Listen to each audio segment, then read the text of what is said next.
میرے بھائی اور دوستو، آخری آیات کے الفاظ خصوصی طور پر غور کرنے کے قابل ہیں۔ سچے مومنین کو بشارت دی ہے اور منافقین اسلام کے غلبے کی طرف سے شبے میں ہیں، لیکن اللہ رب العالمین اہل ایمان کو ضرور غلبہ دے گا اور دین حق کا بول بالا کرے گا انشاءاللہ۔ اللہ کے نبی صلی اللہ علیہ وسلم نے جو پیشن گوئی فرمائی ہیں اس میں ثابت ہے کہ ساری دنیا میں اللہ کی حکومت دوبارہ آئے گی اور مومنین کا خوف امن میں تبدیل ہو جائے گا۔ اس کی یہی شرط ہے کہ ہم خالص اللہ کے بن جائیں اور اس کے ساتھ کسی کو شریک نہ ٹھہرائیں اور طاغوتان باطلہ سے ہم انکار کر دیں تاکہ ہمارا ایمان مکمل ہو، تو پھر اللہ کی نصرتیں اور اس کی مددیں نازل ہوں گی۔ اور جو لوگ عبادت کے مفہوم کو اطاعت سے خارج کرتے ہیں اور خیال کرتے ہیں کہ نماز پڑھ لینا اور روزے رکھ لینا اور عبادتیں کر لینا یہی کافی ہیں، اطاعت چاہے کسی کی بھی ہو، اس میں اللہ کی عبادت میں کوئی فرق نہیں پڑتا، انہیں ان آیات پر غور کرنا چاہیے اور یہ سوچنا چاہیے کہ اگر غیر اللہ کی اطاعت سے اللہ کی عبادت میں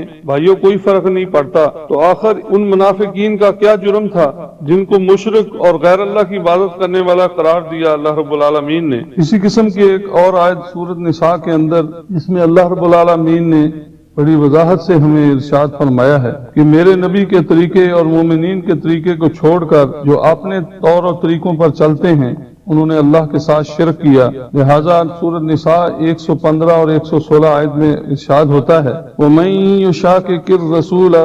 مِن بَعْدِ مَا تَبَيَّنَ لَهُ الْهُدَى وَيَتَّبِعْ غَيْرَ سَبِيلِ الْمُؤْمِنِينَ نُوَلِّهِ مَا تَوَلَّى وَنُصْلِهِ جَهَنَّمَ وَسَاءَتْ مَصِيرًا۔ اور جو شخص ہدایت کے واضح ہو جانے کے بعد رسول اللہ صلی اللہ علیہ وسلم کی مخالفت کرے اور مومنین کی راہ کو چھوڑ کر اور راہ اختیار کرے، یعنی اپنی مرضی کے راہ اختیار کرے، تو ہم اس کو اسی راہ پہ ڈال دیں گے جدھر اس نے رخ کیا، پھر ہم اسے جہنم میں جھونک دیں گے، وہ بدترین ٹھکانہ ہے۔ اگلی آیت میں فرمایا ان اللہ لا یغفر ان یشرک بہ ویغفر ما دون ذلک لمن یشاء ومن یشرک باللہ فقد ضل ضلالا بعیدا۔ بے شک اللہ تعالیٰ اس چیز کو کبھی نہیں معاف کرے گا، کبھی نہیں بخشے گا کہ اس کا شریک ٹھہرایا جائے، اس کے نیچے یعنی اس کے علاوہ جس گناہ کو بخشنا چاہے وہ بخش دے گا، اور جو اللہ کا شریک ٹھہرائے گا وہ بہت دور کی گمراہی میں جا پڑا۔ ان دو آیات میں اللہ رب العالمین نے ہمیں واضح کر دیا ہے کہ جو شخص رسول اللہ صلی اللہ علیہ وسلم کے طریقے کی مخالفت کرے اور مومنین کی راہ کو چھوڑ کر کسی اور راہ کو اختیار کرے، مومنین کا طریقہ وہی ہے، ان کی راہ وہی ہے جو رسول اللہ صلی اللہ علیہ وسلم کی راہ ہے، اس کو چھوڑ کر اپنے طور طریقوں پر چلے تو اس نے اللہ کے ساتھ شرک کیا جس کی سزا جہنم ہے اور وہ بہت ہی برا ٹھکانہ ہے۔ اللہ ہمیں اس سے بچائے۔ میرے بھائی اور دوستو، بڑے افسوس کی بات ہے کہ آج کے کلمہ پڑھنے والے باوجود مسلم کہلانے والے اللہ اور اس کے راستے کو اختیار نہیں کرتے، بلکہ الٹا اس میں عجیب و غریب قسم کی چیم گوئیاں کرتے ہیں اور اس میں استغفر اللہ ایسی عجیب باتیں کرتے ہیں کہ وہ اس زمانے کے لیے تھا، آج یہ ہے وہ ہے۔ اس کی وضاحت ہے، یہ تو بحث ہو سکتی ہے کہ یہ بات اللہ رسول سے ثابت ہے یا نہیں، لیکن اگر کوئی بات اللہ رسول سے ثابت ہو جائے پھر اس میں آدمی چیم گوئی کرے، سرگوشی کرے اور اس کے اندر استغفر اللہ کیڑے نکالے اور اس کو کہے کہ یہ خلاف حکمت ہے، اس زمانے میں اللہ کی حکومت، اللہ کی بات چل نہیں سکتی، اور اس راستے کو چھوڑ کر دوسروں کی تقلید میں آ کر اللہ کے دین کو چھوڑ کر غیروں کے راستے کو اچھا سمجھے، تو اس سے بڑا شرک کیا ہو سکتا ہے۔ دوسری بات یہ سمجھیں کہ یہ آیت جو ہم نے پڑھی ہے ان اللہ لا یغفر ان یشرک بہ، یہ ایک ہی صورت کے اندر دو دفعہ اللہ رب العالمین نے دہرایا ہے۔ ایک کا نمبر 48 ہے اور اس کے اندر اللہ رب العالمین نے اہل کتاب کے شرک کو رد کیا ہے،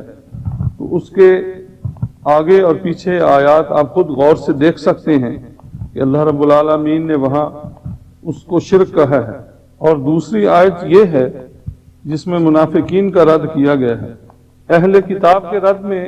اس سلسلے میں جو یہ آیت پہلے آئی ہے اس میں اللہ تعالیٰ نے 3 شرکوں کا رد کیا ہے۔ پہلا شرک یہ ہے کہ اللہ تعالیٰ کی ہدایت پر اپنی قوم کی ہدایت کو ترجیح دیتے تھے وہ،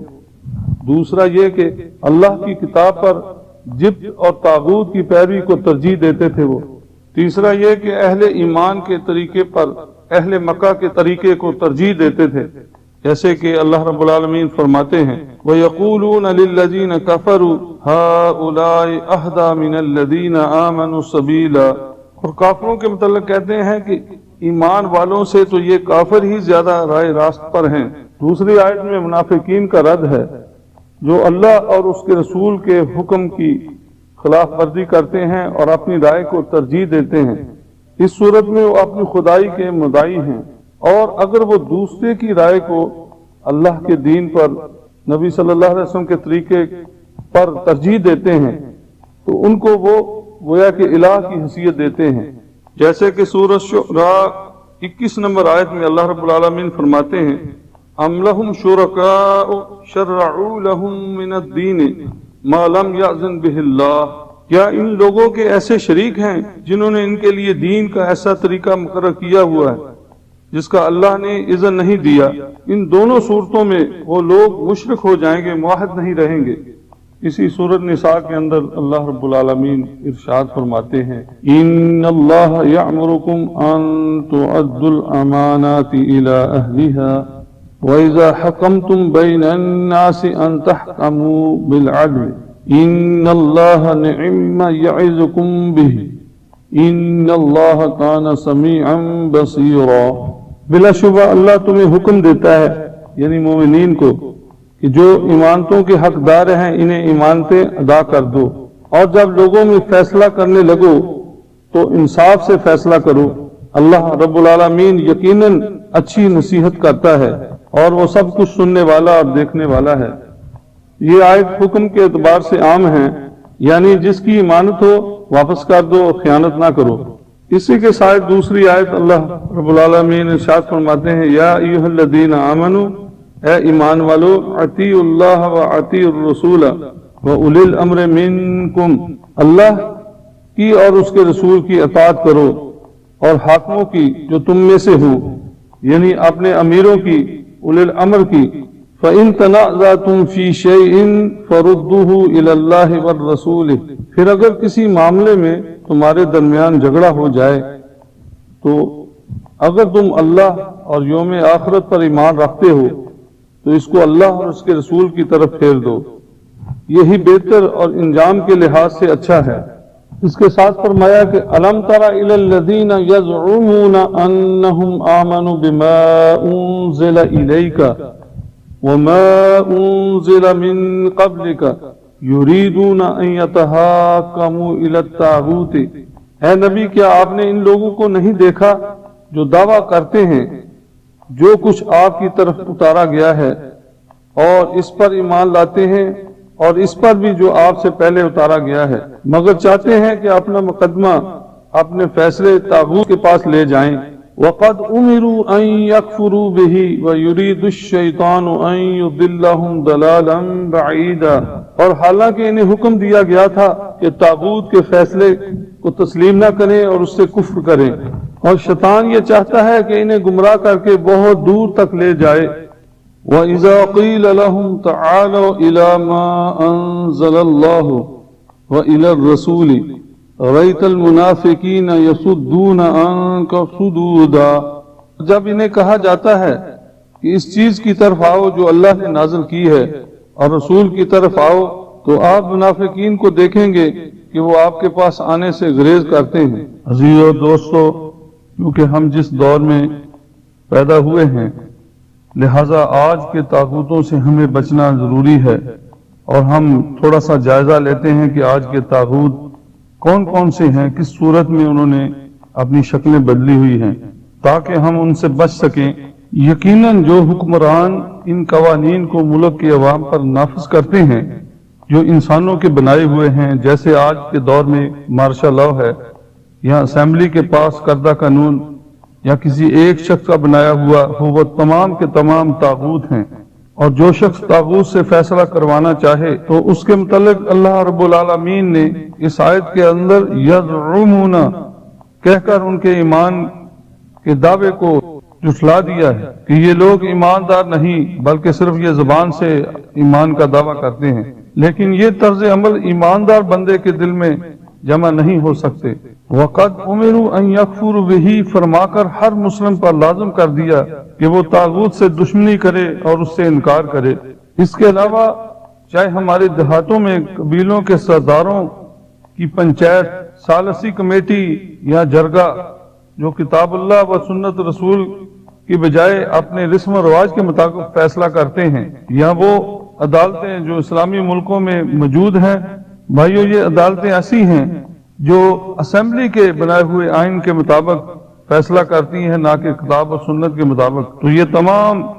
طاغوتی عدالتیں ہیں، طاغوتی فیصلے ہیں، ان سے بچنا ایک مسلم کے لیے بہت ضروری ہے، اس لیے کہ اللہ رب العالمین ارشاد فرماتے ہیں سورۃ مائدہ کے اندر، وَمَن لَّمْ يَحْكُم بِمَا أَنزَلَ اللَّهُ فَأُولَٰئِكَ هُمُ الْكَافِرُونَ، جو اللہ کے نازل کردہ قانون کے مطابق فیصلہ نہیں کرتے وہی کافر ہیں، اور اسی کے ساتھ فرمایا وہی ظالم ہے اور وہی فاسق ہیں۔ اور یہ نہیں ہو سکتا کہ اللہ تعالیٰ ایسے لوگوں کو کافر کہیں کہ جو کافر ہو ہی نہ، ہرگز یہ بات نہیں، بلکہ یہ پکے کافر ہیں۔ اس لیے اللہ تعالیٰ نے دو ٹوک لفظوں میں کہا ہے، اور یہ کفر دونا کفر نہیں ہے بلکہ یہ سری کفر ہے۔ اور جب ان سے فیصلہ کروانے والے منافقین کے دعوے ایمان کو اللہ نے رد کر دیا ہے، اس کی نفی کر دی ہے، تو بھائیو آپ سوچیں خود فیصلہ کرنے والے کہ کلمہ پڑھنا اور ایمان کا دعویٰ کرنے کا کیا اعتبار ہو سکتا ہے۔ اس لیے صحابہ رضی اللہ تعالیٰ عنہ نے منکرین زکوٰۃ و خوارج کے